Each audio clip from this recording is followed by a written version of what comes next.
আসসালামু আলাইকুম প্রিয় দর্শক, চলে আসলাম আরেকটি নতুন ভিডিও নিয়ে। শিলংয়ে পৌঁছেছে বাংলাদেশ দল। এশিয়ান কাপ বাছাই পর্বে বাংলাদেশের প্রথম ম্যাচ ভারতের বিপক্ষে।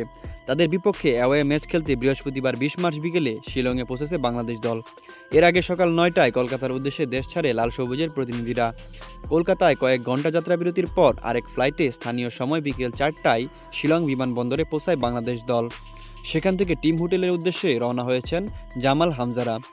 ইংলিশ প্রিমিয়ার লিগ ফুটবল খেলার হামজা দেওয়ান চৌধুরী প্রথমবারের মতো বাংলাদেশের হয়ে খেলবেন। এর আগে তিনি 17 মার্চ সিলেটে পৌঁছান।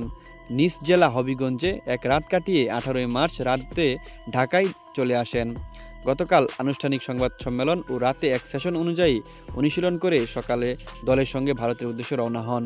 ফুটবলে 23 জনের চূড়ান্ত স্কোয়াড হলেও 24 জনের দল নিয়ে ভারতে পৌঁছেছে বাংলাদেশ দল। 24 মার্চ ম্যানেজার মিটিংয়ের বাদ পড়বেন আরও একজন। আগামী 25 মার্চ স্বাগতিক ভারতের বিপক্ষে মাঠে নামবেন জামাল ভুঁইয়ার দল।